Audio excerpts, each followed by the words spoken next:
11 lelaki ditahan di sebuah premis di Taman Tan You Lai, Kuala Lumpur Jumaat lalu ketika leka memunggah daun ketum dan cecair ubat batuk atau kodin.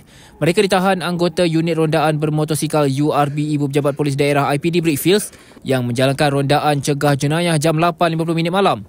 Ketua Polis Daerah Brickfields Assistant Commissioner Ku Masyariman, Ku Mahmud berkata kesemua suspek berusia 27 hingga 47 tahun dan pemeriksaan di dalam premis menemukan bungkusan daun ketum seberat 1.34 tan serta 50 liter kodin.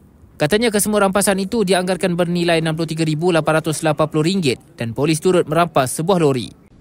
Nilai keseluruhan rampasan adalah sebanyak RM RM63,880. Hasil daripada siasatan awal mendapati premis tersebut telah dijadikan stor penyimpanan daun-daun ketum dan juga cecair kodin. Dalam serbuan tersebut turut dirampas sebuah motor lori, serangkai kunci dan serangkai kunci mangga premis tersebut.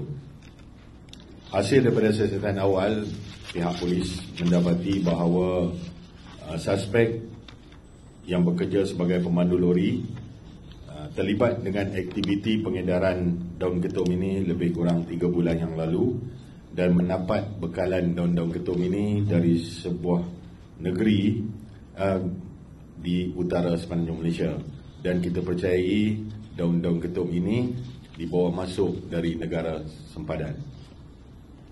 Ujian saringan air kencing terhadap kesemua 11 suspek telah dibuat dan didapati negatif dadah, dan kesemua suspek telah ditahan riman selama 7 hari bermula daripada 16 hingga 22 November di bawah Seksyen 30/3 Akta Racun dan juga di bawah Seksyen 12/2 Akta Dadah Berbahaya 1952. Beliau berkata demikian pada sidang media di IPD Brickfields pada Isnin.